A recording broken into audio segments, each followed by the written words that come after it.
why I said I can't deal with that right now. Yeah. So Please join me for the Pledge of Allegiance. They were. The bar is always open.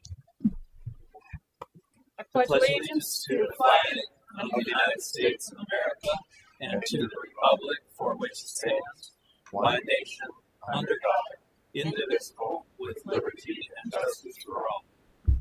Call the roll, please. Mayor Bailey? Here. Mr. Bateman? Here. Blair? Here. Mr. Hart? Here. Mr. Ori? Here. Vice Mayor Phelps? Here. Mr. Ping? Here.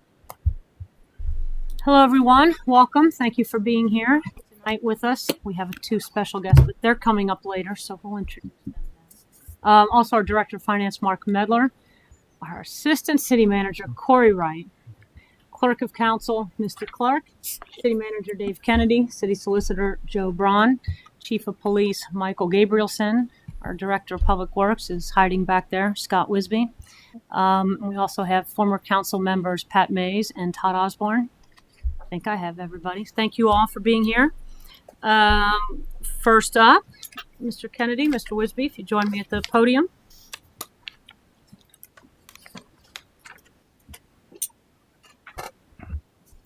Would you like Ricky up there now? Me. Come on up, Ricky. So, as everyone knows, who's the regulars, which is sort of this row, we do something a little unique here at City Loveland. We swear in every person, police officer, every employee, new employee with the city. We go through the process of swearing them in. It's something that allows council to meet them. It allows them to be here with their families if they choose. Tonight's a little unique only in the sense that we're taking two existing employees that are moving into new positions.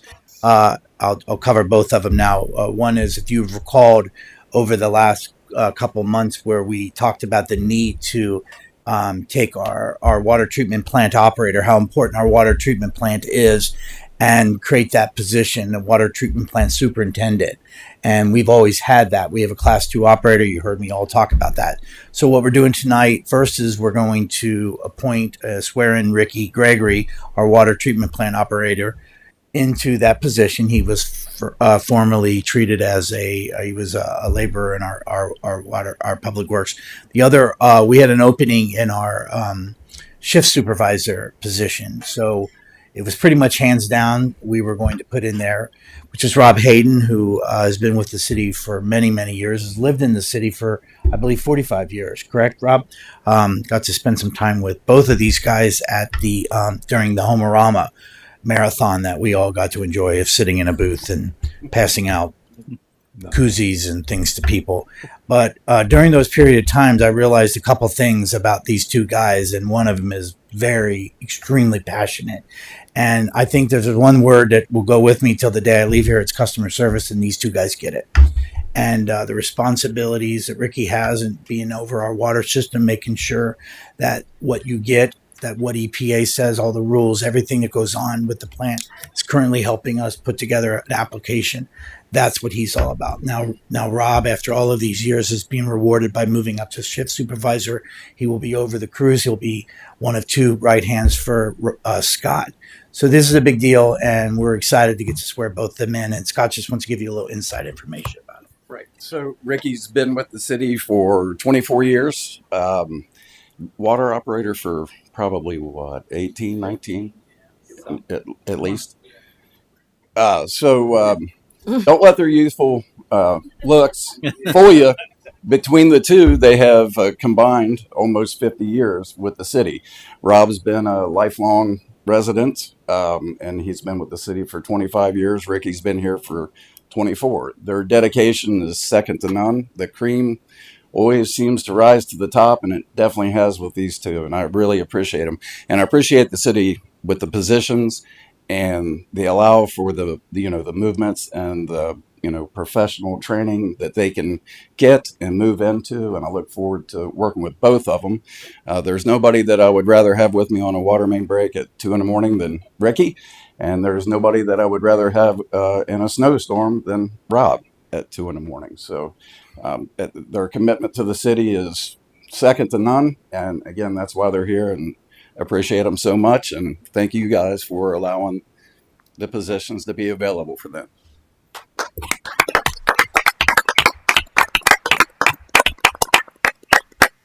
I just want to say our public works sometimes are the unsung heroes, and we're doing our best to make sure that that's no longer true. Because I don't know that I've ever, in my time on council, heard a complaint about anyone at Public Works.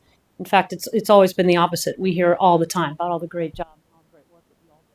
And it's not that big of a staff, really. How many? That's very small, 14. 14 people to take care of everything that needs doing in this city, and they do a fantastic job. So thank you all. We're glad that, congratulations on your promotions and or these positions. We're glad to have you on staff. All right, we'll start with you, Ricky, and then afterward, after we do both, we'll get a picture because we like that. All right, you ready? Yes. I state your name. I, Ricky Gregory, Solemnly swear that I will solemnly swear that I will support the Constitution of the United States, support the Constitution of the United States, the Constitution of the State of Ohio, the Constitution of the State of Ohio, and the Charter and ordinances and the Charter and ordinances of the City of Loveland, of the City of Loveland, and will obey the laws thereof, and obey the laws thereof, and will faithfully discharge the duties and will faithfully discharge the duties of Water Treatment Plant Superintendent of Water Treatment Plant Superintendent upon which I'm about to enter. upon which I am about to enter. Congratulations. Everybody for the acknowledgement and the recognition of hard work, and it pays off. Thank you.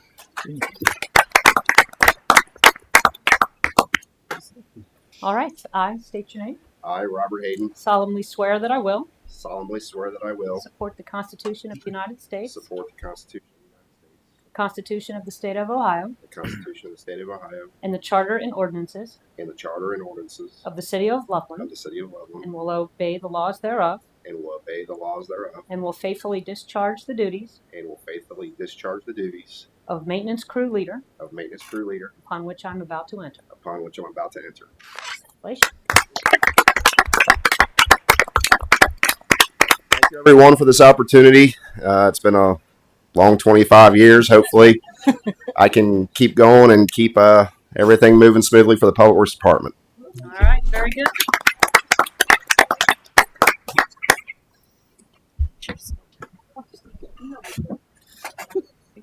You know we love to do this.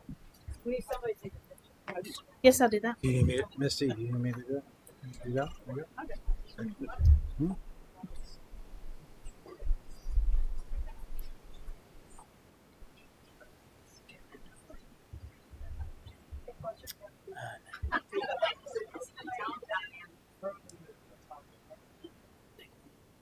Oh no, he's so high. Hard to hide. Yeah, that's the first thing.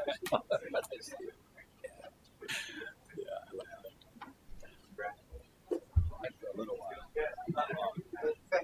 Not if he's hungry.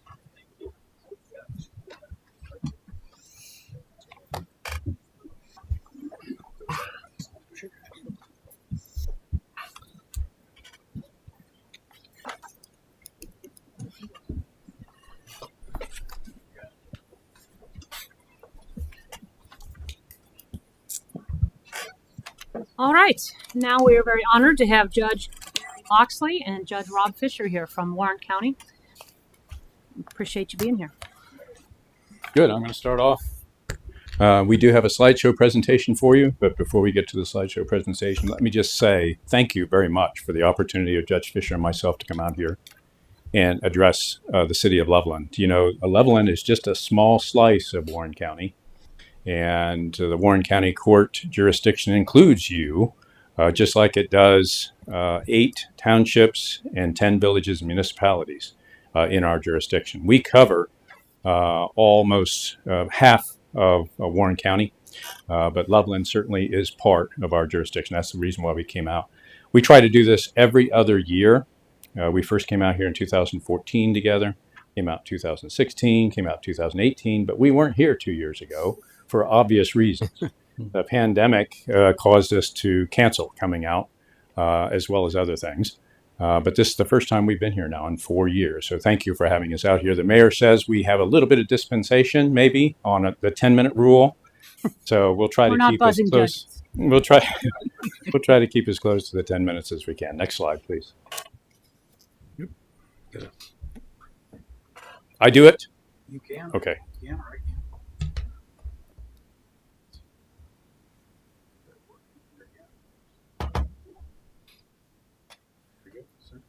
Right one? Left one? Right. Right. This one. Oh. Index. That would be the right one, I think. Yes. It's the correct one. Correct one. We're very precise here in Loveland. Yeah. I cover the Area 1 docket, which is the northern half of the county, and Judge Fisher covers Area 2 docket, which is the southern half of the county. The northern half for us includes northern half includes Clear Creek Township, Massey Wayne Township, as well as Washington Township, and all the villages and municipalities included therein. Southern half of the county is Hamilton Township. You have Union Township, Salem Township, as well as Harlan Township in the south, and all of the villages and municipalities included in those. There we go. This is our court staff. I'm not going to read those names to you, but we work very closely with the deputy clerks of court who work for Judge Jim Spaeth. There are 10 of those, and then this is our court staff. So we work together as a group. Our newest addition is Aloysia Kisseberth there on the left. She's our new assignment commissioner. She took the place in big shoes to fill of Jessica Coffey, who was with our court for 17 years. And she now works for probate juvenile court. And we took Alyssa from the domestic relations court across the street in the common pleas division. And she's hit the ground running. This is her third week being there. On the far right-hand side, Molly Webb decided a couple years ago that she wanted to explore other opportunities. She did that. And then just a couple of months ago, she decided she wanted to come back. So we hired Molly back as a probation clerk. This is a slide showing the number of cases that we see in the Warren County Court. We left out intentionally 2020 for the reasons I explained earlier. But you can see last year in 2021, 6,500 plus cases that we had. That includes our number of probation cases and how that compares to 2019. We're not quite back up to where we were pre-pandemic. And you see there in the traffic numbers is one of the main reasons why. But if you go back and take a look at the Warren County statistics over the years, it's kind of a roller coaster ride, up and down. There's really no rhyme or reason for it. We've talked to some of the police chiefs. They really can't put their finger on it either. But you'll see kind of that ebb and flow of statistics that we have. But we are a busy jurisdiction, as you can see. I'm going to talk about one current issue that we're looking at as a criminal justice system in the Warren County Court, and Judge Fisher will take the ball and run with it with several more. But bail reform is something that we talked about when we were here 4 years ago. It's still a significant issue. The Chief Justice here in Ohio sat on a commission nationwide, and she brought back some ideas and established her own sentencing commission here in the state of Ohio. They came out with a number of recommendations after they prepared their report about 5 years ago, and a couple of those recommendations were actually implemented.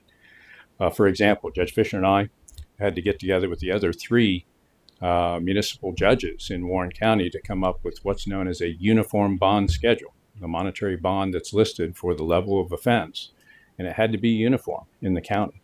That's something that came from the Ohio Supreme Court, and they said, if you don't do it yourself, we're going to do it for you.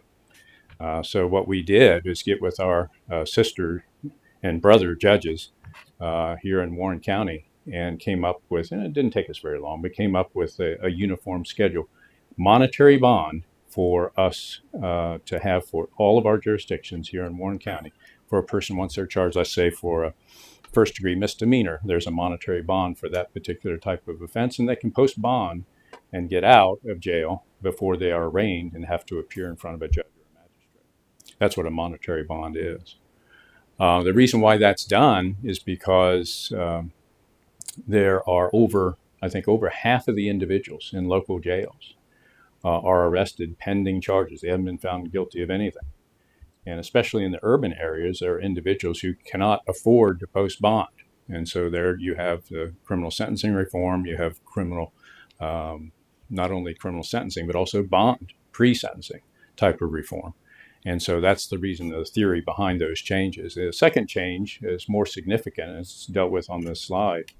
And that is an amendment to the criminal rule that took effect recently, last year.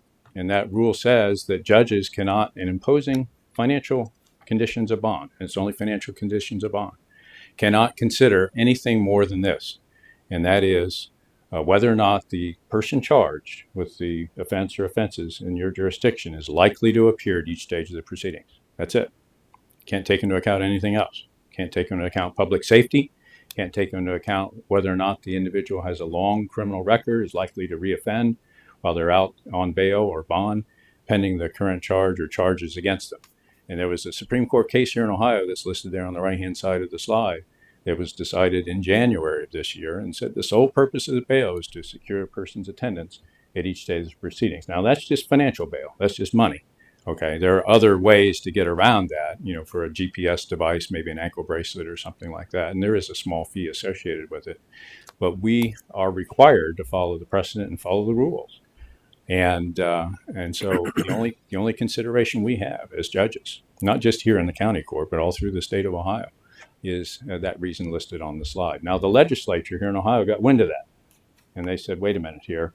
We're not so sure that the voters here in Ohio, the citizens here in Ohio might agree with that. So this issue is on the ballot as a constitutional amendment to the Ohio Constitution in November. And the issue is, it's going to be issue number one. The issue is whether or not judges can take into account public safety. In other words, whether or not the person is likely to reoffend, the criminal history of the individual in imposing cash bail or cash bond. So there's more to follow on that. I established a Veterans Court docket. Judge Fisher has his own specialized docket that he'll talk to you about back in April of 2015. It is for veterans in our court who have been found guilty or plead guilty to an offense, and they're offered the opportunity to have their probation case, should they be sentenced to probation, transferred to the Warren County Veterans Court. We meet twice a month, and we have a treatment team of professionals that come up with a treatment plan for those veterans. And if they follow that treatment plan for a minimum of a year and a half, they can be a little bit longer, but a minimum a year and a half, then they will graduate. And once they graduate, we have a big ceremony. And the whole idea behind this is to rehabilitate that veteran. They have what I call redeeming qualities in this country today between the ages of 17 and 24. Just think of the millions in that age group. Only 23% of those individuals are eligible for military service. Less than 1 out of 4. And that shocks most people who hear that statistic. And that was General McConville, the Chief of Staff of the Army, testifying before Congress back in June, who used that statistic. So our veterans, the reason I mention that to you, our veterans have the qualities. They have those redeeming qualities. They've fallen off the wagon for whatever reason, and they just need a helping hand to get back up on the wagon. The whole purpose behind the specialized dockets and in the veterans docket in particular is to rehabilitate that veteran so they don't ever come back into our court system or any other court system. And with that, subject to your questions, that concludes my portion of the brief. Any questions? Yes, sir. What accounts for the 3/4 then that don't qualify for service? Is that because of criminal record or physical issues, or is it a combination? I'm sure. Well, I spent 36 years in uniform, and I retired 4 years ago, so I think I'm qualified to answer this question. You have to be morally, educationally, and physically qualified. Okay, those are the 3 criteria. The moral qualifications are crimes, or if you're on probation, there's some type of criminal offense that has occurred in your background. It can even be a juvenile adjudication, and that can be a disqualifier. But that's not the most common. The second one is education, and I think probably a lot of people here have taken what we used to call the ASVAB. I think it's now called the Armed Forces Qualification Test, AFQT. And you have to score at a certain level. And if you don't score at that certain level and be a high school diploma graduate, you don't meet the educational criteria to join the military. And you have categories 1, 2, and 3. And then if you're a category 4, you don't qualify. But that's not, again, the most common reason. The most common reason is physical. Height and weight, body fat percentage, prescription medications, certain diagnoses, even as a child, asthma, flat feet. I mean, it goes on and on. Tattoos. It goes on and on and on. So it's mainly the physical problem that people have. Thank you for that. That answer your question? Sure does. Thank you. Anybody else have any questions? Any other questions? Once again, thank you very much. Yes, thank you. He's going to give me a quick tutorial. I saw index fingers. Ask him. Index. All right, there we go. Index finger for a right-hander. Okay. All right. Thank you again for letting us be here. Two of the other current issues that we face in our court. One is when we sentence individuals to perform a drug and alcohol assessment or a mental health assessment. Many times they leave the court building and then they forget about it. It takes 2, 3, maybe more months before they get an assessment done. That could lead to a probation violation. What it certainly does lead to are 2 to 3 months where someone needs treatment but is not getting it. The Warren Clinton County Joint Mental Health Board received a grant. They are using that grant to go to all of the courts throughout Warren and Clinton County to have someone in the court building performing the assessments on the individuals who were sentenced to have an assessment prior to leaving the building. That is saving 2 to 3 months of time. That is getting those individuals into treatment. They are making the referrals. They're actually following up to make sure that the participant or probationee is actually starting the treatment, and then they hand it off to the treatment provider. It is so necessary to capture the treatment as early as possible. And when we're waiting 2 to 3 months, it's causing about 2 to 3 months of issues where the reoffending rate is pretty high. If we get them early, which is what we're doing now, we're reducing that reoffense rate. So we're about 6 months into this program where we've had the individual in our court building. We are taking an assessment right now to see how beneficial this has been, how efficient it's been, and we'll make adjustments. And next time we come in, hopefully we'll report some good news on that. The second issue that we primarily have is toward the bottom there where the jail's dedicated. Warren County instituted a new jail, got a new jail. In October, moved in, October of last year, I want to say right around the 8th. What that did is that freed up a lot of jail space. It also freed up the sheriff's space. Our court shares a building, or did share a building, with the Warren County Sheriff. When they moved out, that provided a lot more space for us. Prior to them moving out, we had 6,700 square feet of space. Our court needs 14,000 square feet. We're not there with the additional space that we have with the sheriff's office, but it gave us some breathing room to the point where we can at least operate efficiently and effectively prior to a new court building. In Warren County, we're anticipating, we've been discussing a new court building for a couple of years, I want to say 20. It's more along the lines of imminent at this point, but it was a matter of where is it going to go on the countywide campus. The county commissioners have taken a time out because of that new jail. They're going to likely raise the old jail. At least that's part of the consideration. And they want to really see what kind of space there's going to be for all of the departments. So they're taking a countywide survey of all the county departments to make sure that everything is going to be placed properly rather than just fitting us in somewhere and then looking for the next building. So we expect by the end of this calendar year, we're going to have something more concrete about where our court building is going to go and what it's going to look like. But space has been the other big issue. Like Judge Loxley has his Veterans Court, I have a mental health docket. We call it a success docket. We're trying to remove the stigma, help remove the stigma. That's the big push right now on mental health. We take care of individuals who find themselves in the court system who have an Axis 1 mental health diagnosis. We meet every 2 weeks, so in the opposite weeks of the Veterans Docket. The push essentially is the same, to get people to become their best selves and get them out of the system. So we set them up with treatment, we follow up with treatment. It is a voluntary program. So everyone who comes on to the success docket does it voluntarily. They go through a very intensive probation. So normally probation, they might meet with the probation officer once a month. With the success docket and the veterans docket, they meet with a probation officer probably once a week. They meet with me every other week. They meet with a case management at least once a week. They meet with a therapist at least once a week at the very beginning. So it's very intensive. It's a lot of work. It's for people who really have hit rock bottom and they want to become the best persons and they just need a little push. So we are there to push them and to help them become the best persons they can be. We had 4 graduates earlier this year. I'm very proud to announce that one of them is trying to help set up a mental health docket over in Clinton County.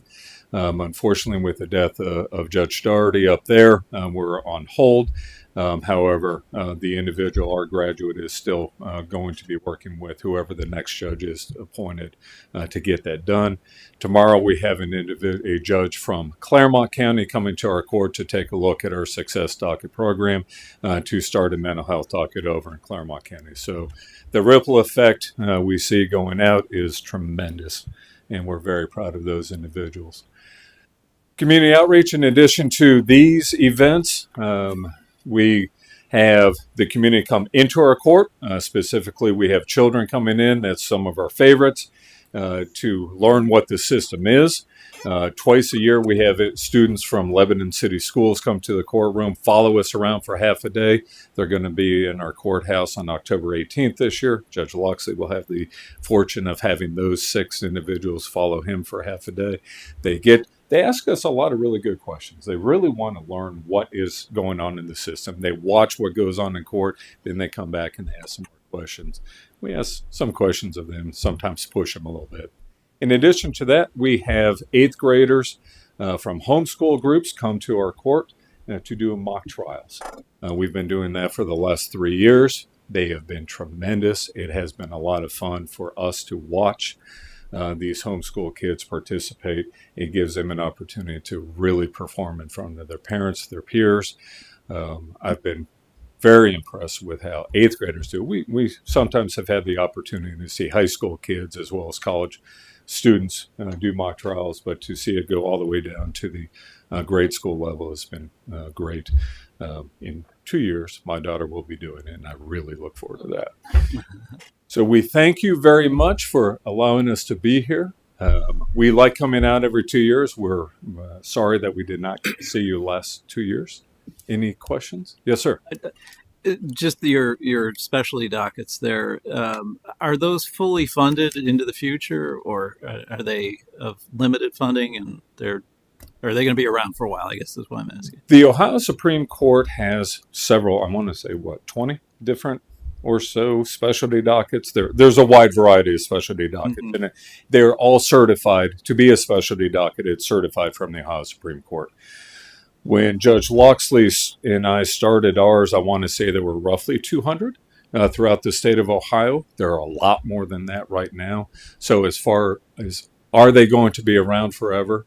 We hope so. They are certainly growing. Now, as different judges take different spots, they may change. For example, Judge Loxley, as he said, is 36 years retired Army colonel. He is perfect for a veterans docket. I am perfect for a mental health docket. I don't know if someone else coming in, we will be replaced at some point. We're elected.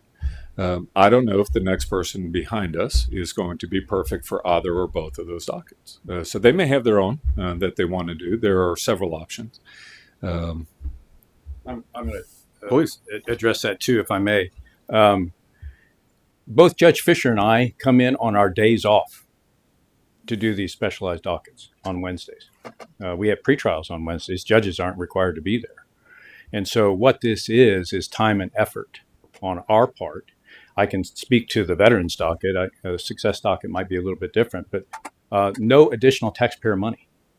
Okay. It's all volunteer work and MOUs and getting a representative of the VA Medical Center from Dayton and a representative of the Warren County Veteran Services Commission there, public defender, assistant prosecutor, obviously our probation staff, myself, and we have a peer mentor coordinator. And again, the peer mentor coordinator coordinates all the honorably discharged veterans from the community who volunteer their time and effort to be married up with one of our veterans. And they're there 24/7 for that person. We give them a certificate of appreciation and a coin, but it's all volunteer work. It's all volunteer. And like I said earlier, the whole mission behind this is for the veteran.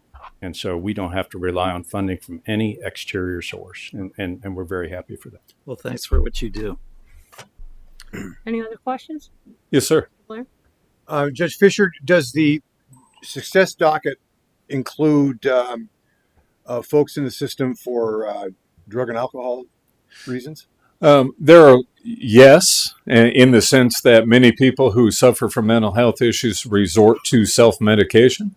It is not specifically a drug court. So to be qualified to enter the success docket, you must have a mental health diagnosis. Many of the individuals, I would say in the 7.5 years now, most of the individuals have had either an alcohol or drug issue as well. The Warren County Common Pleas Court, Judge Peeler, has a drug court, and there's also a veterans docket at the Common Pleas level. So there is a drug court in Warren County, but our docket does not specifically deal only with drugs. But I can tell you that most of our people are in treatment.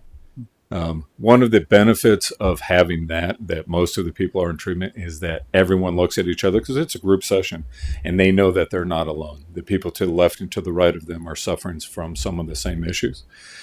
So they know that they can rely on each other, and no one's really being judged in those dockets. They're really, everyone there is there to support the individuals and the group. We are an open court. Anytime anyone would like to come and watch, we welcome you. Come and watch our docket.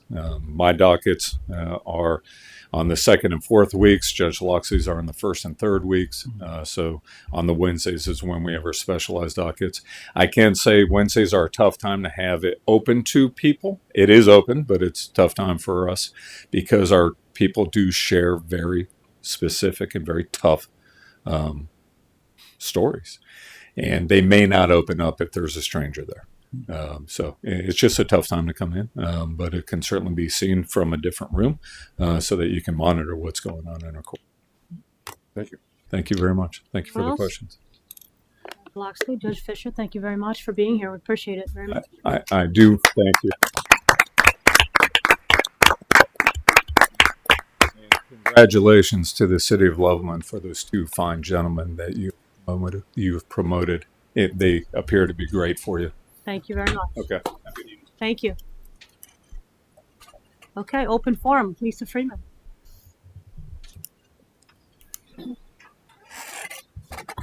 Good evening, Council. I'm Lisa Freeman, 173 Brushwood Drive. For the last 5 years, I've had the privilege to serve on the city's Recreation Board. This board is responsible for the care and keeping of the city's parks. As a member of this committee, I'm concerned about a report from the City Council meeting on September 13th. As I understand it, a citizen hired a private contractor to remove invasive species in one of our parks. The following day, I went to the park and saw the work that had been done. It's a fairly small area, and it appears that they did a good job. My concern is that a citizen hired and oversaw the private contractor's work. My concern is that another citizen might think that clear-cutting part of the forest is what needs to happen and hires a contractor to do that. Or another citizen doesn't like our playground sets in our parks and hires a contractor to remove them and erect new ones. It seems that there's considerable liability to the city, and that is my concern. These examples might seem outrageous, but we are the community that believes we have a frogman. I've had the pleasure of working with Mr. Kennedy, and I have tremendous respect and appreciation for all that he does for Loveland. I'm assuming that there was more oversight here than was alluded to in the report to council on September 13th. The City of Loveland has a Tree and Environment Committee. If you've never attended one of their meetings, you should. These committee members are the movers and shakers in Loveland. Collectively, they've put their hyperactivity disorders to good use. They have initiatives all around the city, one of which is a 10-year plan to not only eradicate invasive species, but also reforest those areas. They have coordinated several events and dozens of volunteers to that end. Committee members take an oath to uphold the laws of the city, the state of Ohio, and meetings are subject to sunshine laws. It concerns me that a project like this happened outside of the infrastructure designed to protect this community and its assets. I'm currently the chairperson of the Recreation Board. I'm asking you to review the event reported on September 13th and consider how to go forward with projects that may be well-intentioned but could have long-lasting environmental impacts. Thank you. Thank you, Mrs. Freeman. And for all the reasons that you mentioned, actually steps have already been taken, and that project has been put back where it belongs, which is in the hands of Tree and Environment, and that will be the only entity that will be taking those steps forward. Diane Bomar.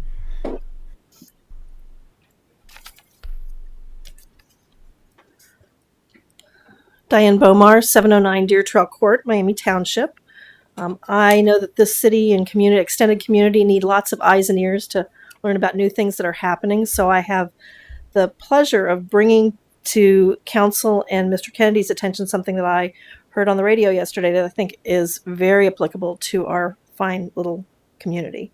Technology now exists and is being tested in several areas in Ohio, including Montgomery Road and Pleasant Ridge, which uses titanium dioxide and asphalt formation to capture and eliminate air pollution created by vehicles, including particulates and VOCs. This technology adds $2.50 per square yard of asphalt to the cost of road resurfacing, but is highly effective in reducing pollution caused by vehicles at the exact source, the tailpipe emissions as vehicles travel on roadways. Because of the traffic that is currently a hot button issue in this community, I would recommend that the city consider the possibility of reducing pollution created by heavy vehicle traffic on a few key roadways, including the West Loveland corridor from Loveland Madeira Road through to the new fire station in the future, and potentially on Loveland Madeira Road as part of the comprehensive master plan. Thank you so much. Thank you. Okay, next is review and approval of minutes from the September 13th meeting. Are there any corrections, additions to those minutes? We have a motion to approve as written. I would move to approve. Second. Call the roll, please. Mr. Bateman? Yes. Mr. Blair? Yes. Mr. Hart? Yes. Mr. Ori? Yes. Mayor Phelps? Yes. Vice Mayor Phelps? Mr. Ping? Yes. Mayor Bailey? Yes. Motion carries 7-0. Thank you. Okay. Ah! All right. Next is, before we open a public hearing, Mr. Kennedy, Mr. Wright. I'll start and then Corey can give you. We're kind of going to just move, instead of doing having the resolution, let's talk about this issue now, streetscape plan. And I do want to note that John Robinson and Marianne Lynn from our streetscape committee are here. Thank you both for being here. So I don't know if anybody, well, first of all, on top of the public hearing notice that we ran in the paper, but we took a couple extra steps. Krista Rose, I asked her to consolidate all of the city plans. I don't know if you noticed, but the city has completed 4 pretty key plans over the last 3 or 4 years. That's the comprehensive master plan, the Nisbet Park master plan. We also did the streetscape plan, and we did the downtown plan. So if you're interested, if you go to the city's front page of our website where the buttons are, there's a button that says Planning Our Future. With that said, the last plan that we've completed was our downtown. Oh, Corey, you're on the wrong button. No, I go back. We just minimize that all the way up top. Give me a second here. It's your index finger. Index. I already have it shortcutted on the desktop. Oh, you put it on desktop? Yeah, Okay. lower left, right there, up, right there. Here? And then just full There? screen. Yeah, and then just full screen that to the second button from the right. So, is this still the wrong one? No, there you go. No, I'm sorry, Corey. I'm telling you the wrong damn thing. Here. Here. Sorry about that. You trying to put it on the website? Nah, I did it wrong. Just Wow. talk among yourselves. I'm sorry. I had it open, Dave. Go back. Go to that. Yeah. There it is. Go back. Yeah. To the Won't very let me. top. So, well, we really did actually work on getting this all ready today. Already there. Yeah, we're already there. So just don't paint. Well, actually, I wanted to do this on purpose so I could show you what Krista did Yes. to help show you that she There it is. created a single button called Planning Our Future. And on the Planning Our Future, you can see the city's 4 plans: comprehensive streetscape, downtown, and Grab Nisbet. the strategic plan. There we go. There Yeah. it is. Am I right now? Yes. That is right. So I'm just going to pop this up here, but I'm not going page by page. That was not my intent of all of that. So, so when we decided I'd say of the 4 plans that the city have completed, 2 are more in the working plan format than the other two. And I mean that only in the sense that they have short-term results. I think the downtown master plan and the comprehensive master plan are on sort of a 10-year window. The Nisbet Park plan and the streetscape plan are active. They're active as we speak. We're getting ready for the first big project on Nisbet, and we will be applying for funding for the first phase of the streetscape planning for the Appalachian monies this spring. So they're short term. So when it came to moving forward on the downtown streetscape plan, which is not just about pretty trees and other things, we had Cindy Kessler was a part of that, of our plan. We recognize the need deeply to add greenery, but even Cindy will tell you, add smart greenery. Don't just add it for the sake of adding it. And that's part of what we tried to do when we came up with this plan. It's also about connections to different areas. It's also about additional community spaces, such as the town clock area. It also is about expanding about that. It's about better utilizing the bike trail. It's about creating more outdoor spaces. There's so many features if you haven't had the time to read through the plan. But when I thought about putting together the plan, it came to me, it was pretty clear that I wanted two representatives from the Historic Preservation Planning Commission, which is Mary Ann Lynn and Katie Colson. And I wanted true people from the downtown, the Tree and Environment Committee, which is John Robinson and Doug Gilbert. Then I thought it would be good to have a business owner right in the middle of the whole thing. If there's an area that screams, please fix me streetscape, it's in front of Gloria's Loveland Suites. That's a mess. Even Cindy, right out here. So Gloria from Loveland Suites was our sort of business owner involved. And this was a great working group of people. And then we brought in a consultant. We brought in Lynn Zook from KZF, who brings it all home. She listens, she talks. She had a lot of work session meetings with us and what we created this plan. And Lynn is going to be available to answer a lot of technical plans. The two elements is that on top of the public notice, on top of City Council setting it at a public meeting, on top of what Krista did, I also sent a link of the plan to every downtown business owner in the entire downtown district to comment, to invite them, of course, to the meeting. And I think when you read the document, you get it. We just recently, in a meeting that we discussed at the last council meeting with Metropolitan Sewer District, which they sort of tell you when they want to tell you, we found out that they are ultimately planning to go right down the middle of West Loveland with sewer main. So what does that mean? You're going to see phases on the other side of downtown for a while because of that. You certainly don't want to be ripping that all up. But I think if you look at this plan, there's some bold steps, redeveloping the area in front of the Brown Building, as we call it, and creating those spaces and expanding our downtown outdoor dining area with trees. I think that's a neat feature in there. And that's something that's certainly obtainable when we add more parking spaces to put us in a position that we could spare to lose a few. That has great opportunities. I think an expansion of the downtown clock area and many other areas that we want to do here all are in that plan. So another thing I'm going to close and let Corey touch on a few things too is when we do these, I just want you to know that I think the city is very proud of the amount of money that the city brings in grant money. And I will tell you that almost every application we've ever worked on has some comment where we're supposed to supply a narrative on how your proposed project that you're asking for money for ties into a community plan.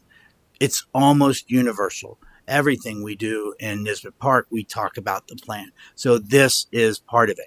They love to fund projects that the community was involved in. That isn't I think we'll do this. I think we'll do this. We might come do this. We might come do this. And they really like that because they want to continually invest in you. And that's a big part of what we're doing here. So I wanted Corey to just touch on a little bit more of the particulars. He came on board, I believe, about the halfway point of doing the plan. Sure.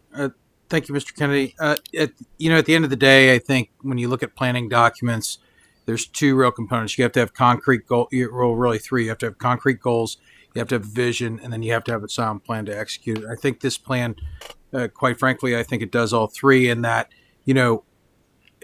the age-old thing with plans is the picture is worth 1,000 words, and this plan sets forth specific design guidance for the city to tackle individual challenges that, quite frankly, each block in downtown presents. In some places, we have larger sidewalks. There's larger spaces to activate. In other spaces, there's some areas that need to be reclaimed, for that and to be improved. Having that standardized appearance and having, just a really appealing downtown area that serves as sort of a catalyst for continued redevelopment and reinvestment, and also creates a place that even more people want to be, which we are already experiencing that now, even with some limited impact. And then the other part of that too is the key component of the infrastructure, in that, as Mr. Kennedy referenced, part of this plan was to develop phasing, because when you look at the area, you say, well, it's not that big. But when you talk about all the moving parts in this, the specific elements, the gateway intersections, the projects there. We talked about opportunities for our pocket park at this gateway intersection, right? Let me get myself, since I'll use my index finger, that way there.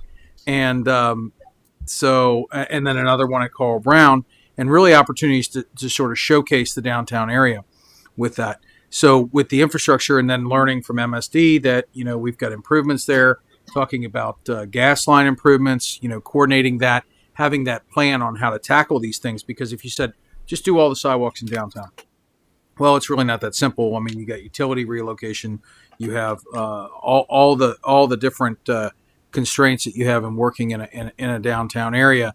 This helps us plan that and do it in manageable chunks. And I think that the plan did a really nice job of that in coming up with some concrete recommendations, particularly with regard to the vegetation. That was one of the first meetings I sat in on. That was a good meeting for me. I learned a lot about street trees. I come from a place where we're lucky if we have trees, because it's all greenfield stuff.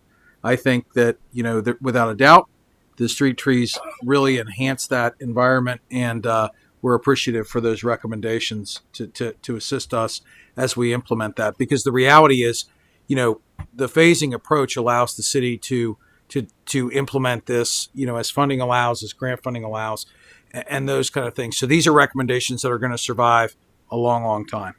And it's critical to have that continuity, because otherwise you end up back with the same kind of cobbled together approach that the plan sought to address. So with that, a couple key points I think Mr. Kennedy touched on: the clock tower, the expansion of that area, talking about the gateways, talking about activating more pedestrian space, talk about reclaiming some of that, and then really just forging some connections, looking at how can we promote pedestrian activity through all of the destinations that we have downtown, as opposed to just at crosswalks. So there's a specific recommendation for that in the plan for some of that. So I really think I wouldn't do the plan and the committee justice if I talked any longer. Right. I think they did an unbelievable job, and that. Yep. The only thing I will add is that I find that the cover page picture for the streetscape plan is very unique in the sense that it both shows you the old and the new as we're moving away from pavers, but what else it obviously shows you is a street that's screaming for greenery.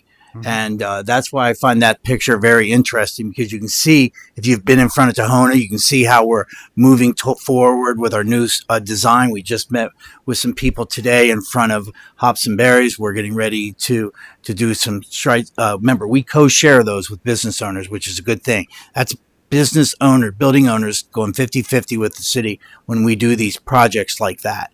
So I just think, I've always thought that Lynn couldn't have picked a better picture, because it shows you the buildings that recovered from the fire. It shows you the old sidewalk design and the new sidewalk design. And it shows you an area that representative of where we need to address greenery. So we asked, I'm sorry, you had a plan. I jumped in front of it. That was our introductory. Well, we do have a public hearing, so I think we need a motion to open the hearing to review and garner public input on the proposed downtown Loveland Streetscape Master Plan. So moved. Is there a second? Second. Call the roll, please. Mr. Blair, Yes. Mr. Hart, Mr. Ori, Yes. Vice Mayor Phelps, Yes. Mr. Ping, Yes. Mayor Bailey, Yes. Mr. Bateman. Yes. Motion carries 7-0. Turns out nobody signed up. Can we have a motion to close the public hearing? So moved. Is there a second? Second. Call the roll, please. Mr. Hart, Yes. Mr. Ori, Yes. Vice Mayor Phelps, Yes. Mr. Ping, Yes. Mayor Bailey, Yes. Mr. Bateman, Yes. Mr. Blair. Yes. Motion carries 7-0. All right. So Lynn, what is the project manager from KZF on this? So you want to go to the podium, and then that way, if we have any questions, we can ask Lynn, Dave, or Corey, and do this in one shot. I don't think so, but thanks. Does anybody have any questions or comments on the plan? Yes, Mr. Bateman. So first, just a general comment. I'm in agreement with Assistant City Manager Wright and City Manager Dave Kennedy that this is a very clear, actionable plan. It's easy to understand, and personally, I think having lived in this sort of east of this neighborhood and walking through here, thanks to a lot of the work from the committees and Cindy's presentation, I'm now much more aware of street lights and street trees than I was before, even though I've been walking this area for 15, 20 years. But some of the things I think I wanted to just, I guess, what I was really most excited about this plan, other than like the vision that it would present, but I've always seen one of the big trouble spots is the Harrison Avenue and the Railroad Avenue parking lot and the bike trail. So I know it's in here, some of the proposals, but if you wouldn't mind just sort of talking through a little bit about the vision for that particular intersection and how that may, I think some of the things that I was looking at was where it talks about bike trail connection on Harrison Avenue. So I don't know, is there just a high level overview of kind of what the Streetscape Committee had as a vision for that? And it's part of the, if I'm not mistaken, part of the Carl Brown Way corridor section. Yes, absolutely. Corey, I think you have the remote, so it's on page 26. You'll see a graphic, and it's there. You go. So one of the aspects of this, as Dave mentioned, they are in the process of planning for a stronger connection on Harrison Avenue to the new parking garage and making that a cleaner crossway. I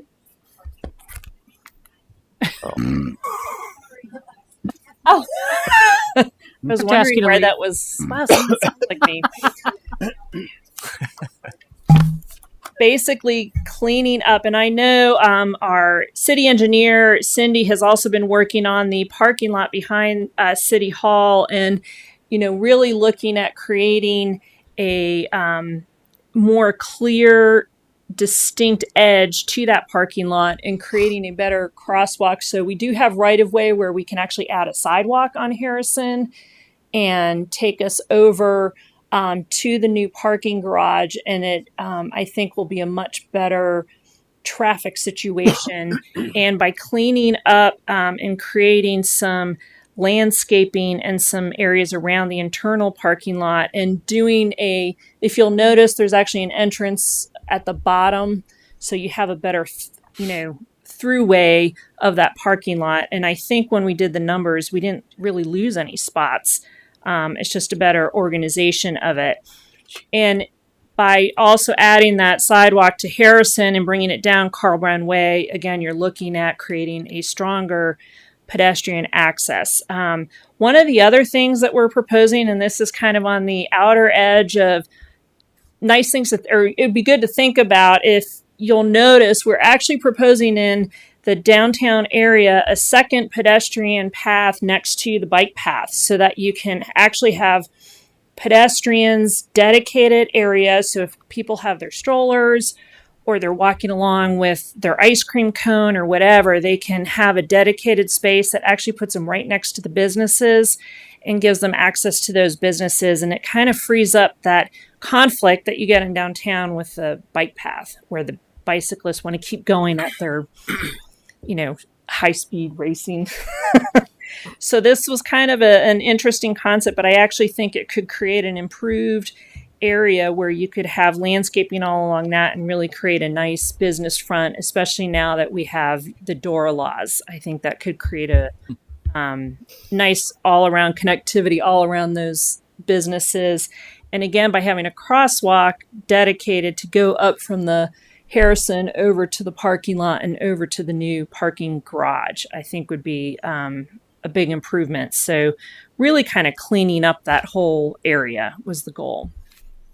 And so it looks like the parking spaces are reconfigured in that way so that it's more of a defined Railroad Avenue becomes more a defined street, just a crosswalk. You basically have a choice to turn right, go straight, or go left, Yes. as opposed to in its current configuration. I would say it's kind of like like a dead zone or something. Yeah, you're kind of waiting, and and as you're turning left to go over the bike path, it can get a little confusing on where you're supposed to go. But I believe Harrison is going through some infrastructure upgrades, which will allow all this to. We is an opportunity for this to happen. Yeah, we have submitted for funding for Harrison over the last 2 years, and we were encouraged by the funding organization. Ohio Public Works has SKIP, which is State Capital Improvement Program. That's where we get the majority of our funding. But they also have a fund called LTIP, which is Local Transportation Improvement Program, and they encouraged us significantly to request through LTIP. And we feel that we have we have the right numbers now to really get this project completed. And Harrison really brings a lot of this home and touches on what Lynn's doing, which is creating an intersection at Harrison and Railroad, making a Carl Brown a more desirable left turn, because you're not going to have so many restrictions when you make that right, because we're going to be expanding the turning radiuses onto the road. Right now, as you know, you just wait until someone leaves. So and that's a big part of it. And I want to point on that one of the beauties of having Lynn on this is Lynn did the Nisbet Park plan, and there is a real connection between Nisbet Park and our streetscape improvements, because we've always envisioned that you're going to the ability to get into Nisbet Park also from a very nice entryway from Carl Brown, a very appealing sidewalk approach that would come from it. Because if we know that if we ever make the all long-term connection where people are coming down West Loveland, and we've created that very desirable way to get down West Loveland with bikes and pedestrian, we realize it's going to be on the north side of the bridge. That puts you at the vet's place and makes a very natural flow for you to go into Nisbet Park, which is where they're going to want to go. So that, and Lynn gets it because she did both plans for us. And just one more question, if I could. And I touched on this 2 weeks ago, around sort of ADA compliance and getting strollers and such into the system. So this additional pedestrian sidewalk, I'm really referring to the bike trail. I think currently it's a little challenging to park your car in one of the adjacent bike trail spots, and then if you have a handicap spot, maybe it's a little easier. But folks with strollers, I think it's a little challenging to get to the bike trail, to get to the park, some of the curbs and everything. So does the pedestrian sidewalk help allow that access, along with some of the more just the traditional new crosswalks and stuff like that, to try to get certainly people? Every intersection would have. And Corey, if you could go to page 22. Certainly any new sidewalk, you'd make sure that you have the ADA accessibility and the right curbs and ramps. And I think even just having more clear paths also help with wayfinding. You'll see in the top left-hand corner, one of the things we're talking about when we're adding that additional pedestrian path, the concept is make it similar as the new sidewalks with the concrete and the brick borders. So it is very distinctly different from the bike path. And same kind of, if you go to page 23 on the plaza, that's currently kind of transforming an existing drive-through and parking lot area by transforming that in with the new concrete with brick pavers. You still could have car access through there, but install a curb if fire access is needed for some reason. But again, finding ways to distinguish the pedestrian with the different materials, I think would also help people with wayfinding and be able to have that access. You're still going to have the issue from this parking lot and, the grass space between that and the bike trail. But there, I think improvements are being made to that. And hopefully there's not the big nebula that everyone's going to try to in Harrison. It's now more structured. Yes. Agreed. Well, thank you for your work. Again, I think the committee did a great job. I love the community support, and I trust very much the expertise and opinions of the folks that were involved in putting this together. And so I'm excited to see us start to lay the groundwork to implement this. Thank you. Anyone else have any questions or comments, Mr. Blair? One of the coolest things about serving in a municipal government is the people you get to meet. And one of the coolest things about being on city council in the city of Loveland is the astonishing level of expertise and dedication that gets thrown at municipal projects. And, we have all these committees and they do just world-class level work. And, Marianne and Lynn and the tree lady, Cindy Kessler, I mean, The tree lady. I'm using that affectionately and she knows it. It's like having, and this, I'll use a California reference. It's like having John Muir on the city council.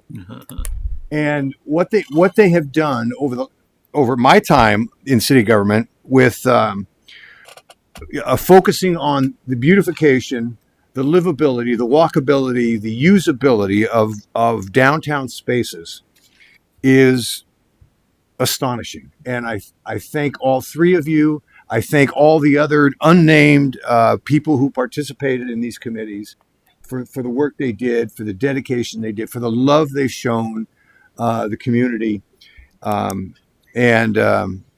It just, I just want to say thank you to all of you. Appreciate that. Does anyone else have any comments or questions? Yes, Vice Mayor. Obviously, I'm concerned about the price tag on Yes, all I know. this. And yet, I guess that's somewhat tempered by the fact that I think it's pretty much the case that we've never had a streetscape plan in this city. Certainly nothing as sophisticated and as orderly as this is laying it out to look like. Well, and what you're faced with is that your current brick sidewalks were put in about 20 plus years ago. I'm sure Todd knows the exact date.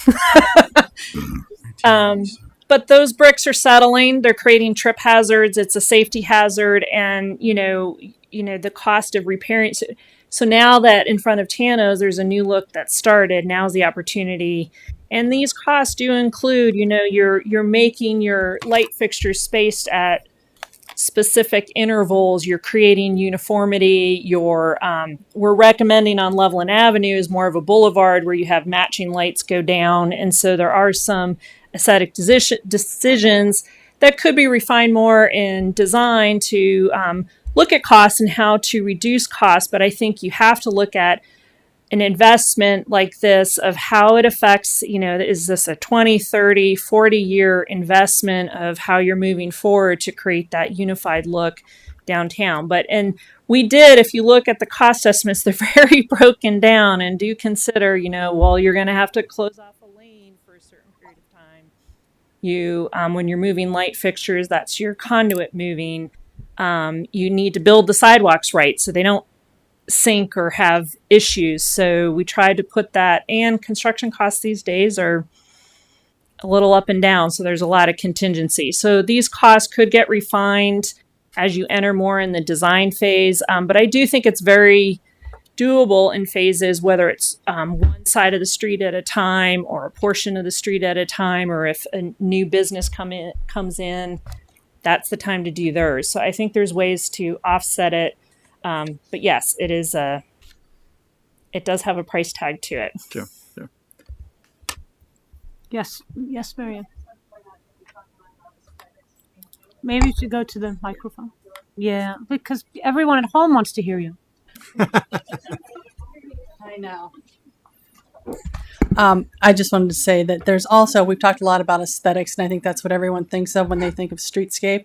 But there's a real safety component to this as well. When you think about the sidewalks that are being added, not only along Harrison Avenue, but all along Carl Brown Way. And so that, I mean, it improves the connectivity for people, a better way really to get into Nisbet Park.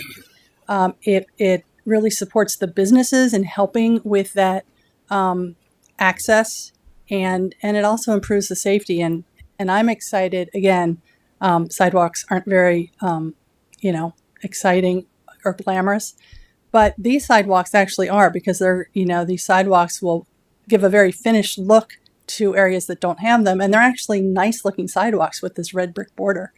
So anyway, and the only other thing I want to say is thank you to KZF, because the committee came together, and under John Robinson's leadership, he led the whole committee. So I wanted to give him a shout out.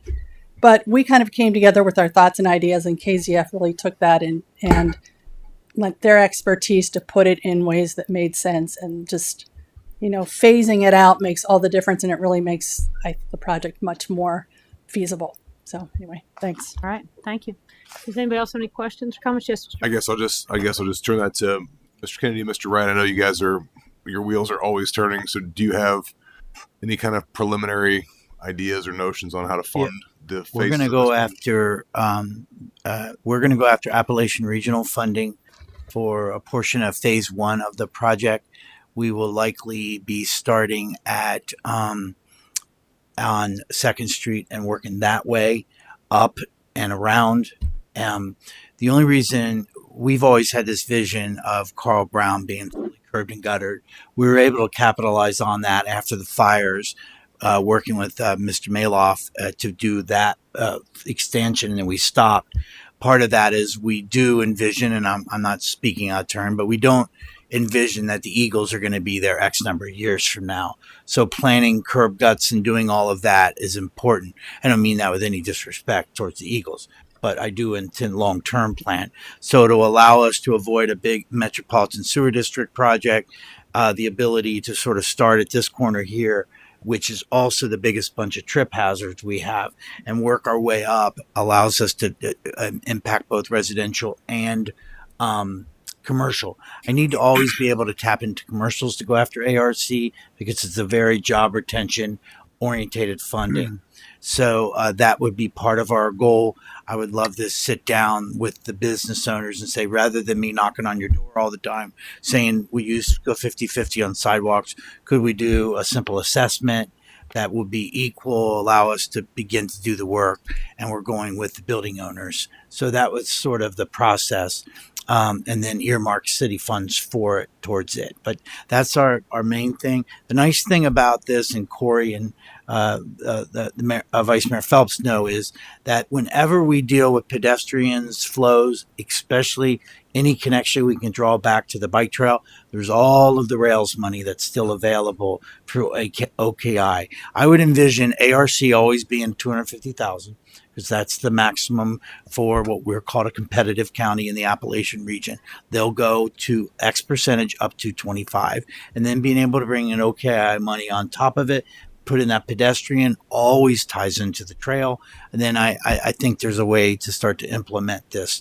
I think Carl Brown will be near the end of it, but to me, this is your starting point right over here by where Casual Pint and Greater, where Casual Pint was, and where Greater's is, and start working your way up that away, because I do believe that what you're also going to see when the parking garage is done, you're going to see this incredible new access point that people have a hard time grasping, both vehicular and pedestrian. All of a sudden, State Route 48, 2nd Street, those buildings aren't being taken down for no reason over there. Kevin knows what he's doing. He knows that this is a prime opportunity for that part of the city to be developed.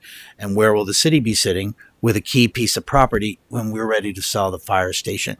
So I really think we start there and sort of work that way around, and it allows us to sort of make some immediate impact. We will not hurt any trees, it's just, to me, it screams a good starting point. And that was dictated by a conversation we had with MSD.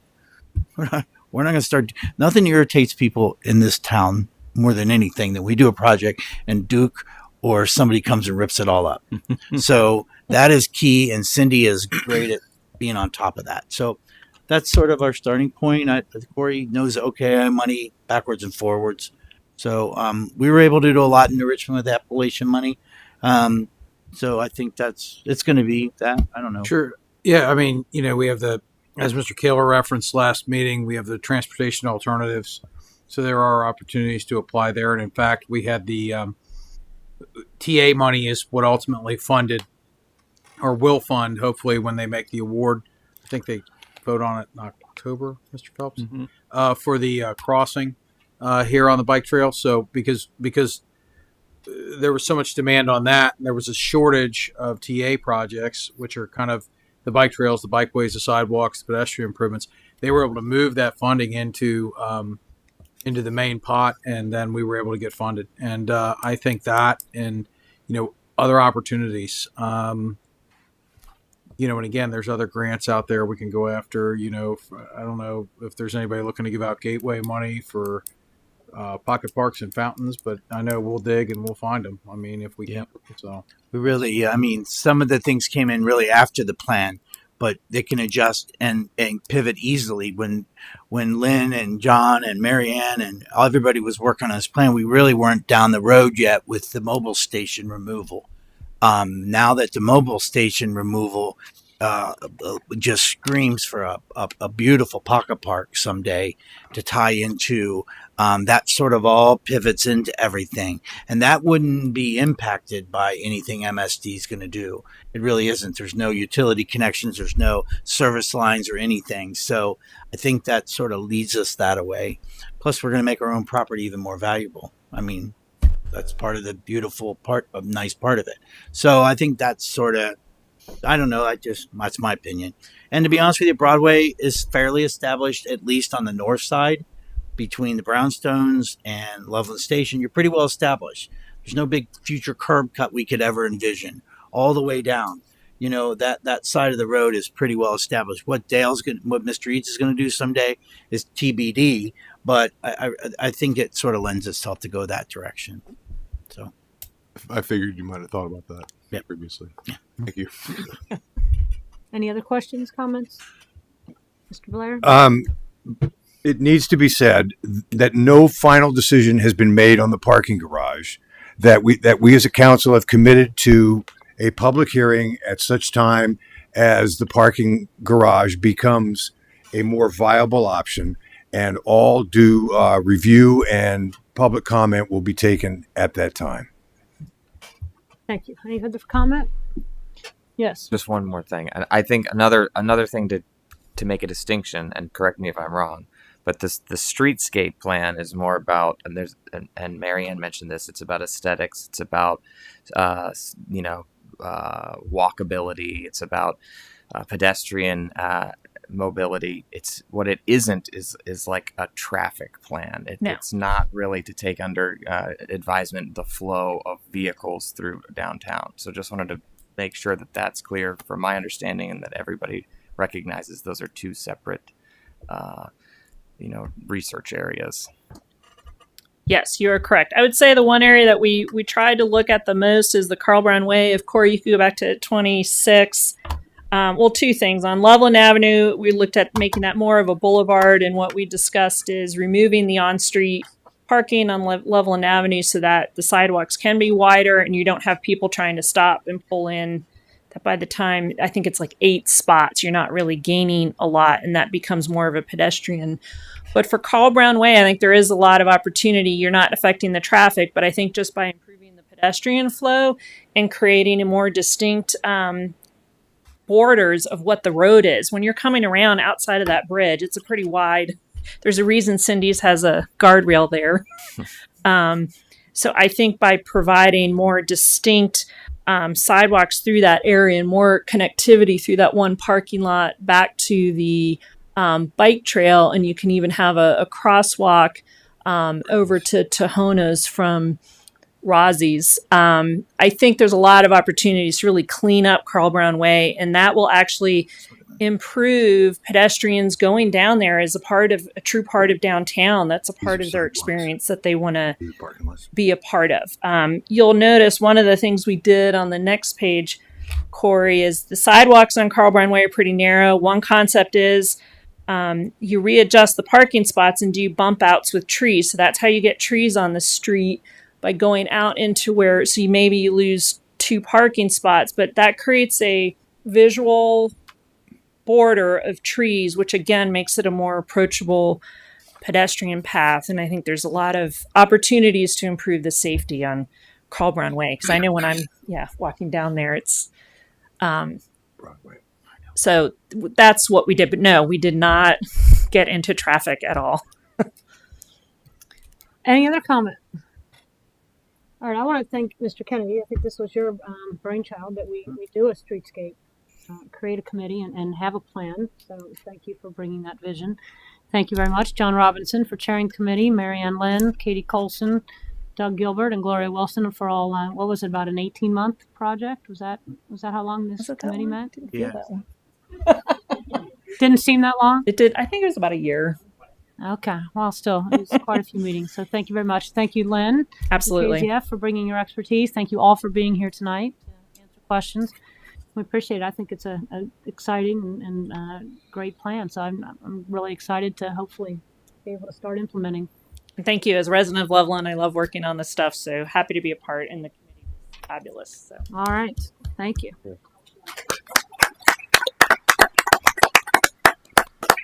We'll stick with the agenda and do the resolution when we get there. We don't need any further discussion on it. I don't. Yeah, I think we're sure. Especially from you, Mr. Hart. All right, if we could have the second reading of the ordinance. Ordinance creating Chapter 376 of the Loveland Code of Ordinances, regulating the use of certain low-speed micromobility devices on public streets, highways, sidewalks, shared use paths, and bicycle-exclusive roadways within the city of Loveland. All right, is there any comments, questions regarding the ordinance? Call the roll, please. Mr. Ori? Yes. Vice Mayor Phelps? Yes. Mr. Ping? Yes. Mayor Bailey? Yes. Mr. Bateman? Yes. Mr. Blair? Yes. Mr. Hart? Yes. Ordinance 96 is adopted by a vote of 7.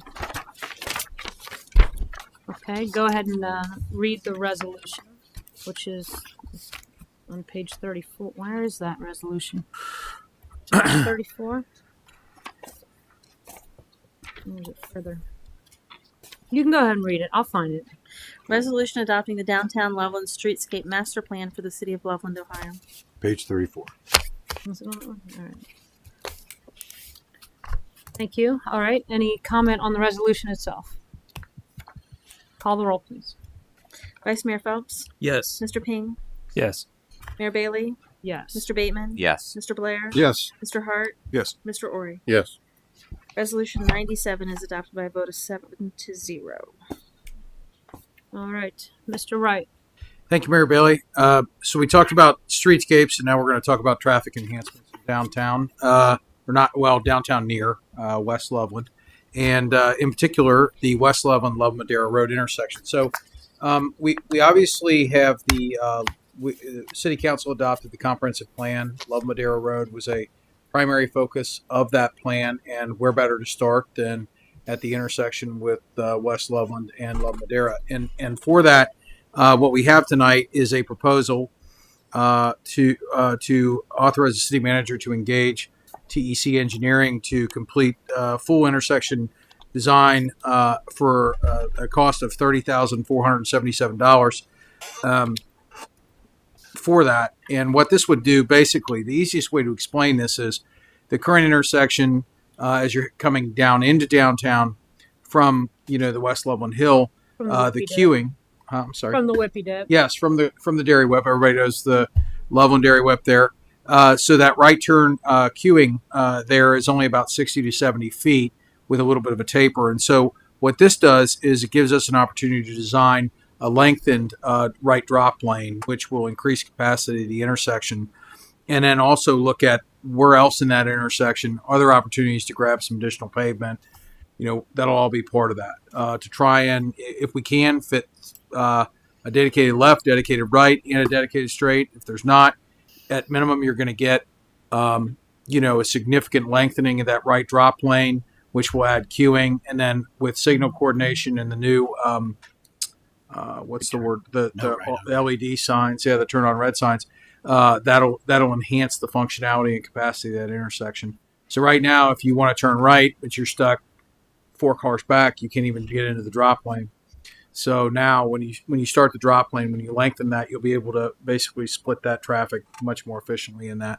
So this is full and final design. The bulk of this is kind of the preliminary design phase, where they go out, they survey the right of way, they do a preliminary concept. That's where we'll ask the question: do we have enough room to get all lanes, dedicated left, right, straight, or not? If we don't, then we got to just proceed with the right drop. But that the bulk of that cost will be in that, and then there'll be final design, and then there'll be biddable plans. So with that, would respectfully request the council consider that this evening. The fiscal impact's $30,477 as indicated in the cost summary there, and there's a recommendation that we approve the requested legislation. Thank you, Mr. Wright. Yes, I just want to add one thing.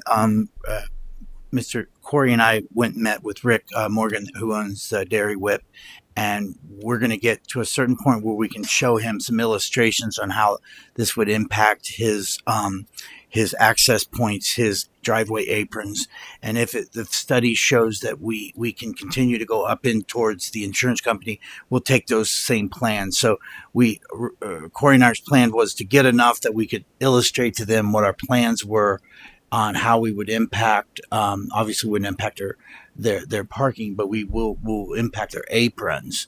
But we do feel like ultimately it will work. And if you recall, there's still a proposed development behind the post office. We want to show how that could potentially tie into all of this. So we're going to sort of take a step and then have those plans to present to the property owners, Rick Morgan, and the insurance company.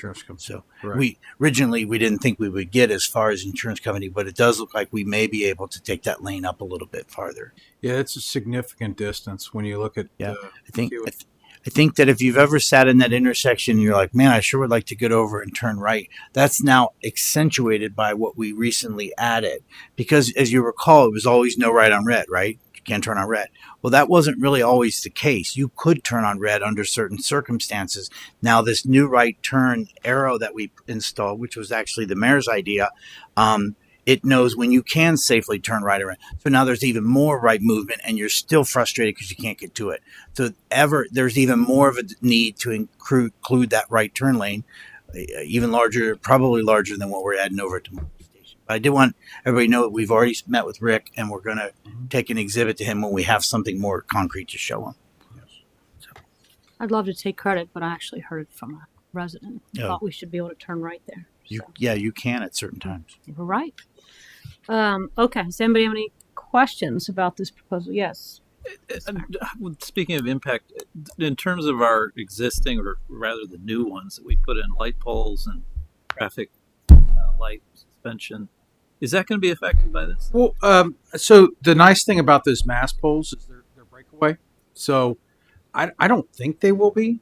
I mean, certainly, if I remember the intersection placement, the one is next to the multi-tenant retail center there, and the other one is at Quilter's studio there. So they should generally be out of the impact of the project area.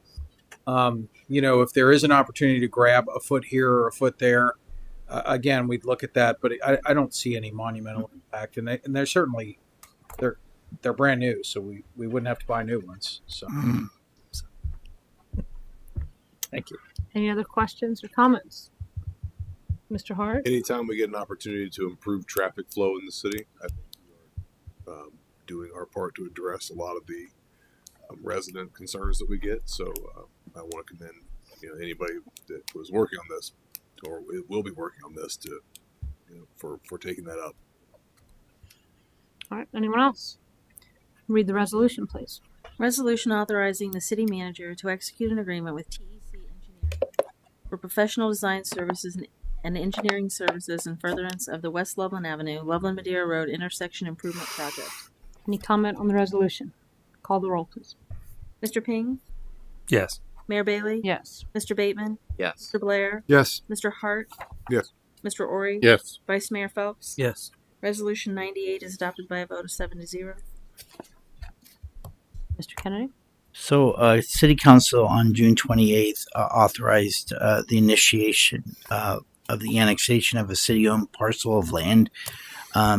At the time, we had known for a while. I'm sure Todd's known forever, but that the city has always owned a piece of land just west of Walgreens on East Kemper, even though it has a 9514 Hopewell Drive address. And again, and I write in here because I'm very sensitive to what it's like to be a city manager. No one's before me has ever annexed this property because it made absolutely no sense to annex this property. It has no purpose, no use, no nothing, unless you want to do a community entertainment district, of which, if you recall, when we did the one on Loveland Madeira Road, requires its city-owned property within it, unless you're going to do some kind of joint development district. So with that in mind, it looked at, the mayor and I spoke that we thought that there would be potentially some real benefit to doing another community entertainment district in that area that's roughly bordered, I like using businesses, but let's just say from Starbucks up to receptions in that area. And I did find it interesting to note that there's currently 32,922 vacant square feet in that area. That, if anyone was ever curious, is about 8 McDonald's that are sitting vacant. And now fast forward to one really important element that's pretty darn close to that intersection, which is I-275, a tremendous traffic flow. To me, that just screams for some type of entertainment area. So if the city can help that along, remember, and everyone in this room knows, but Loveland is on the left side as you're heading up Loveland Madeira. Township is on the right. Walgreens is actually within the Sims part of the city. So it just sort of gave us the opportunity to annex that in, include it in our community entertainment district. We meet the required 5%. So whenever there's an annexation, we must touch the city corporation limits by at least 5%. So if this is a subject property that we're looking to annex, the first thing we do immediately is we go 100 feet by 100 feet by 100 feet and times it by 0.5. Do we touch the city limits by that number? So we do. Across the street where the Duke area is, actually city limits continues quite a ways up East Kemper. So by doing this, again, the property will still never be developed. We're simply bringing it into the city through the 5% clause, adding it to the boundaries of the community entertainment district, and simply saying to people who look at the maybe potentially the Hertz place, the vacant receptions place, and say, if you're looking to do this, you're not going to be able to get a liquor license through the city, through the state of Ohio, because we're maxed out, which means you're going to have to Trex one in. Trexing is basically where you take somebody else's somewhere in the state who's just hanging on to it. And 40 grand is not outside of the realm of thought of what you would pay. If we have a community entertainment district, and I haven't done all the math, I'll be back to city council with that. We'll get so many for total area. Let's say we end up with 6. We'll have 6 class, the liquor licenses, the desired liquor licenses, and they'll be $2,300. And I think it just helps accentuate how the community entertainment district would work. So I just felt that if we started with this first, got the property into the city, which seems to be ready to go, then we can begin the process. I'll submit my application for community entertainment district boundaries.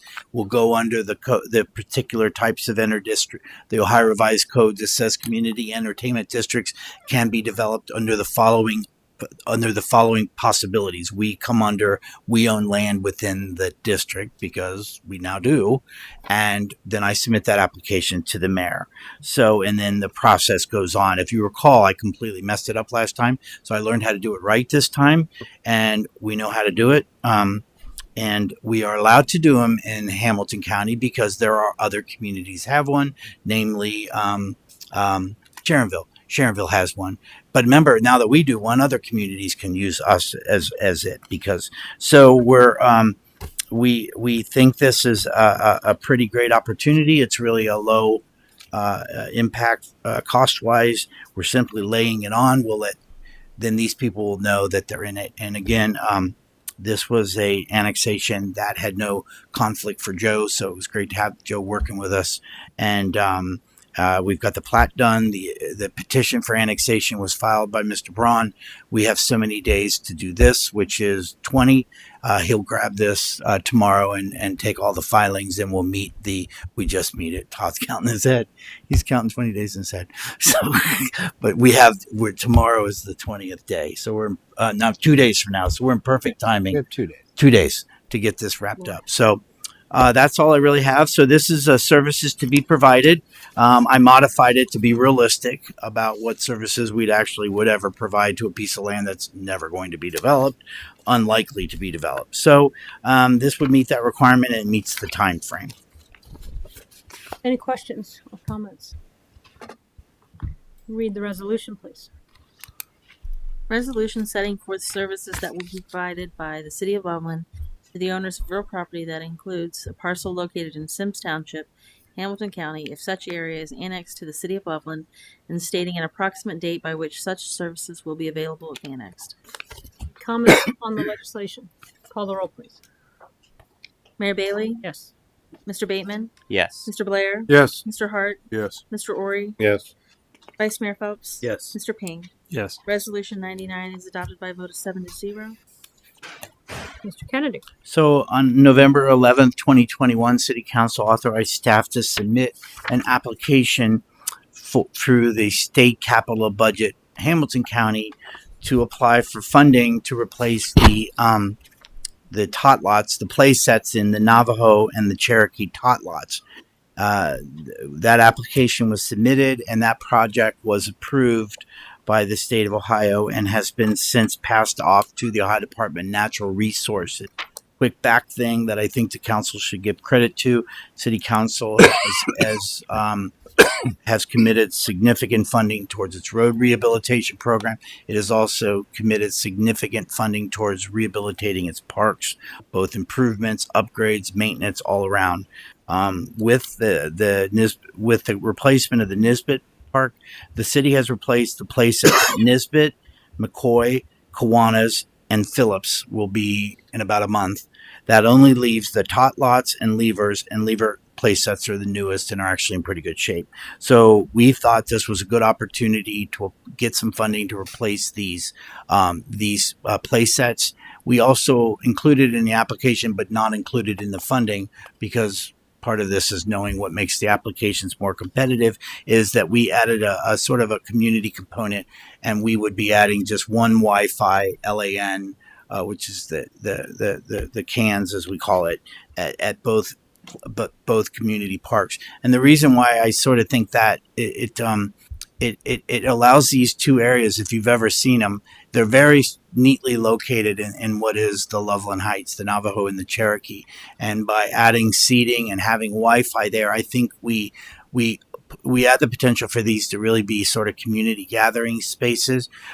With that, we also got letters of support from Nest and from the Loveland City School District, because this would make sure that any kids who are in school who don't have access to free Wi-Fi would at least be able to use these here. The Loveland Heights is classified as LMI, which makes it also eligible for CDBG funding. This would have been a viable project through CDBG, which the city's on a 2-year formula. We get about $90,000 every year. But I think this shows that the city is very committed to continue working on our water valve projects. If you recall, we've been replacing faulty water valves, so we can isolate lesser areas when we do projects up there. So we chose to not apply for that funding. So we applied for, the city applied for a request of $117,742. We were funded for $75,000. ODNR ODNR only takes $1,500 for administration, so that's $73,500. So I'm working on the 23 budget now. Part of this is that now that ODNR has received the project through the capital budget, has sent us the project agreement, of which the city will execute and send back to ODNR, and we can begin drawing down. We'll probably immediately get all the ordering material up and hit you up fast in the January meeting when the budget is approved to get these things ordered. Nothing will probably go ahead and get started with Cincinnati Bell to work on what we need to do. I would anticipate the annual charge for the wireless router that we call it, or the LAN, or whatever its fancy name is for it. It looks like a paint can. We'll take that out of the CIC's budget because, as you call, the CIC is committed to investing in the Heights. They've been doing the Heights program, the grant program, which has probably made exterior repairs. I think we're at about 18 homes up in the Heights and probably have 3 going at this very moment. So I think we'll take that out of the CIC's budget. So I think it's so that was all. This is just a legislation authorizing city manager to execute an agreement with ODNR. Any questions or comments? Mr. Blair. Just for clarification, so the thing's going to cost $138,000. We submitted an application of $20,000 for our share of the match, but we only got $73,500. Yes. So we got to come up with the other 65, including the 15% that we originally. So basically, the impact on the budget is 65,000. Yes. Okay, thank you. Yeah, and that's rough estimates. That's the place that can be modified. We'll certainly, we could take it all the way down to back to our original 15%. I'm not suggesting. Yeah. Okay. I'm sorry. Okay. Any other questions or comments? Read the resolution, please. Resolution authorizing the city manager to execute a capital improvement community park recreation conservation project pass-through grant agreement with the Ohio Department of Natural Resources. Any comment on the resolution? Call the roll, please. Mr. Bateman? Yes. Mr. Blair? Yes. Mr. Hart? Yes. Mr. Ori? Yes. Vice Mayor Phelps? Yes. Mr. Ping? Yes. Mayor Bailey? Yes. Resolution 100 is adopted by a vote of 7 to 0. Mr. Kennedy. So if you recall, in January 11th, city council authorized us to buy a new dump truck, in 2022 International dump truck, which at the time we were getting quite a deal on because another community backed away from the order. I think I said at that time very proudly that this means that we now have 6 dump trucks in our salt truck fleet. We really actually had 5 because we shortly thereafter had to take one of those out of service. So rather, due to the fact that a steel bed, not a stainless steel, a steel bed had deteriorated so significantly. One of the things that has really been a benefit that goes unsung to the city, and I applaud the council for what you did tonight in swearing in Rob and Ricky. But if you recall, you all got to meet Thomas Doman. He's our city mechanic. We never really cared too much when we bought trucks with steel beds because the truck would break down about the same time the bed would start to rust. Thanks to the way Thomas takes care of our truck, we have a 2012 International dump truck with a bed that's fallen apart at the seams but runs like a top. And that's because he meticulously takes care of our equipment. So rather than going back at what current rate would be about $230,000 for a new dump truck, we can swap the bed out for $26,355 with a stainless steel bed with barn door gates, which is more desirable for the multi-purpose. Let's face facts, we're not in Alaska, or we have a little bit of a snow season, and then those trucks are used. This truck will be one of our leaf trucks, and that's why we like the barn door beds. A savings of almost over $200,000. This truck will run for many years to come. So I didn't budget for this project because I didn't really realize we had this one taken out of service. But we did budget in 2022 a half-ton pickup truck, which ended up being more than the $35,000 we budgeted. So what I'm asking is to approve this. I will take that funding that we had earmarked, the $35,000 we had earmarked, and I'll move that money to the $26,355 to go with the quote from Kaffenberger to replace the bed, and we will be back to 6 very well operating salt trucks for the winter. Any comment or question? Yes, Mr. Hart. Timeline on getting that bed in? Is it already here? Probably be here in mid-December. It'll be during the snow season, maybe into January, but we'll have 5, and then we'll have this 6th one by probably we'll be in the snow season. Thanks. The quicker the better. We'll probably get this moving tomorrow. Did you have a comment? Just to say, this is obviously a smart thing to do, and I'll take 26,000 over 250,000 any day and get the same product. Yep. That's a no-brainer to me. We just saved us $10,000 too. Thank you. Any other comments? All right, read the resolution, please. Resolution authorizing the city manager to execute a purchase agreement with Kaffenberger Truck Equipment for the replacement of Public Works Department truck bed. Comment on the legislation. Call the roll, please. Mr. Blair? Yes. Mr. Hart? Yes. Mr. Ori? Yes. Vice Mayor Phelps? Yes. Mr. Ping? Yes. Mayor Bailey? Yes. Mr. Bateman? Yes. Resolution 101 is adopted by a vote of 7-0. Mr. Kennedy. This is just an amendment. When I presented you with the resolution authorizing us to enter into the ODOT Bridge Inspection Program, I did not include what you see now as Section 3 on page 147. I did not include the language, the city appoints the city manager as a contracting agent to sign any needed agreements related to this. So when I executed the agreement with ODOT the day after the council meeting, it was kicked back. So just Stake and Joe recommended I just change the title to amended resolution. So this will get us back in the program. All right. Anybody have any questions, comments? Read the resolution, please. Amended resolution authorizing the city manager to enter into the Ohio Department of Transportation Bridge Inspection Program. Comment on the legislation. Call the roll, please. Mr. Hart? Yes. Mr. Ori? Yes. Vice Mayor Phelps? Yes. Mr. Ping? Yes. Mayor Bailey? Yes. Mr. Bateman? Yes. Mr. Blair? Yes. Resolution 102 is adopted by a vote of 7-0. Mr. Medler. Good evening, Mayor and Council. The state of Ohio has reached a settlement with distributors of opioids and will distribute the settlement funds over the course of 18 years. The Auditor of State has directed local governments to create special funds to help track the receiving and spending of this money. You might recall this is the same guidance that we received when we got COVID money. So, the attached resolution simply authorizes staff to establish the new fund. It's not telling us what to spend it on or anything of that matter or setting up purchase orders. The 2022 portion that we received was $4,115.10. We will receive annual payments over the next 18 years. So certainly not as much as other communities had received. I believe they had a equation based on impact of the community of the opioid epidemic that is facing our country. So by having a lower amount, that we're probably lucky. It's true. Yeah. All right. Anybody have any questions or comments?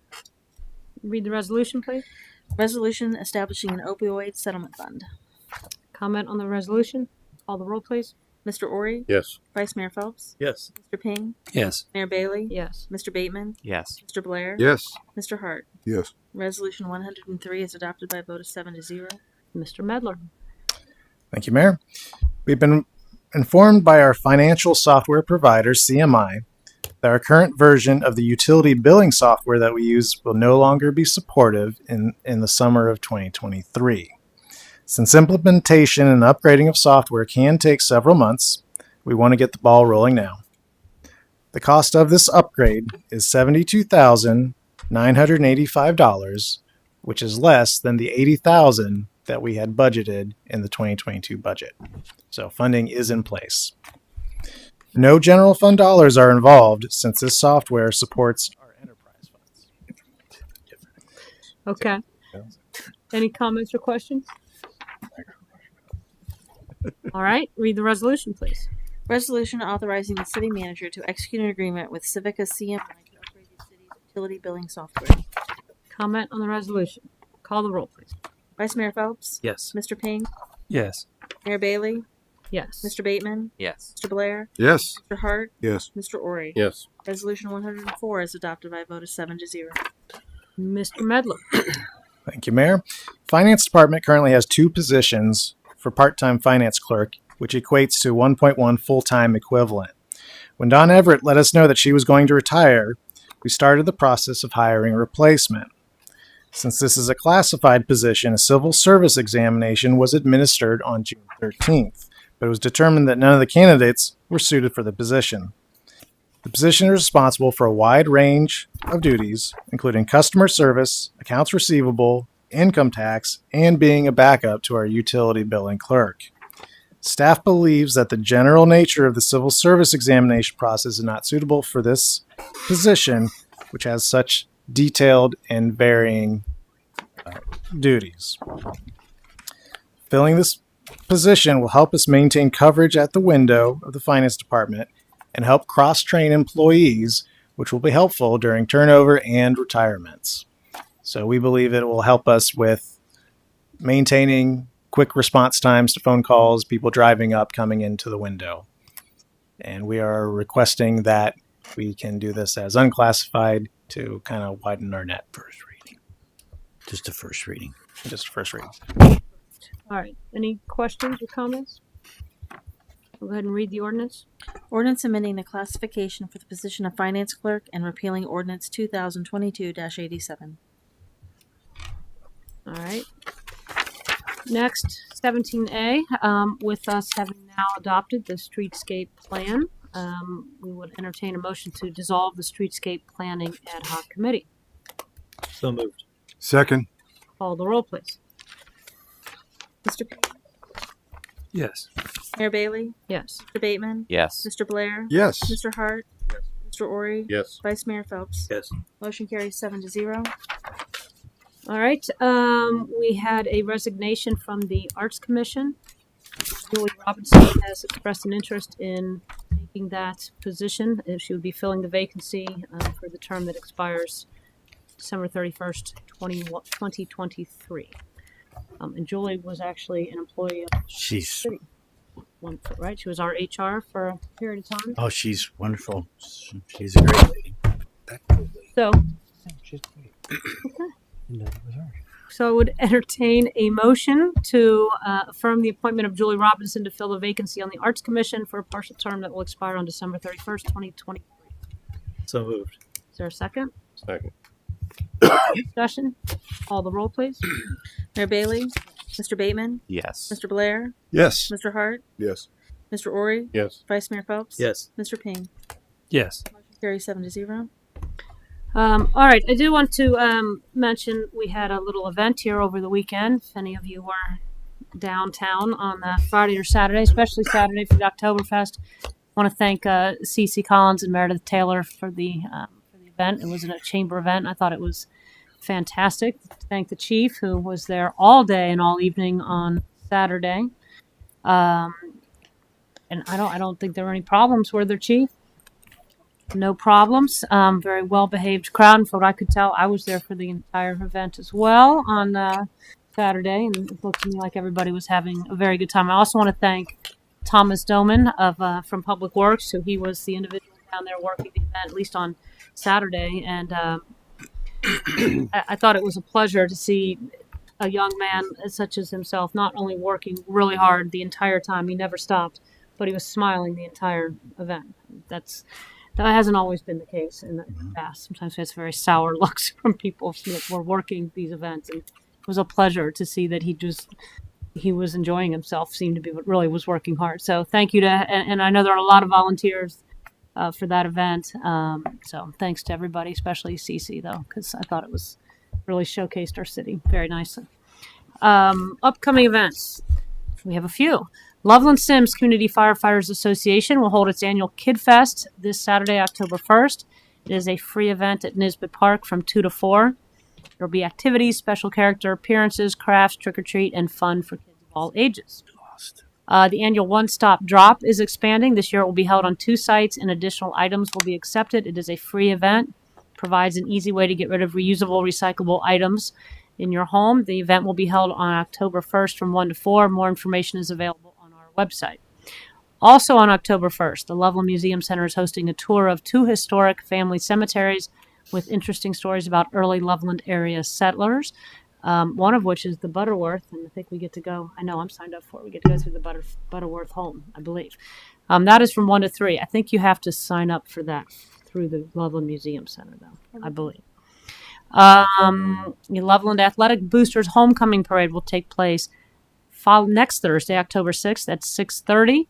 Come cheer on your Loveland Tiger student athletes. They'll march from the Moose Lodge Hall on East Loveland Avenue to Rich Road and end at the Loveland High School.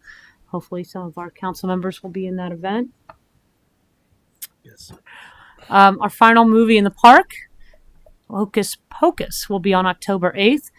The activities begin at 5:30 at Phillips Park. Thank you once again to BRS Insurance, who have sponsored all 3 of these movies in the park this year, and I think they've been very well attended, have they not? Yes, they have. Clark, yes. The city's annual leaf collection will begin this October.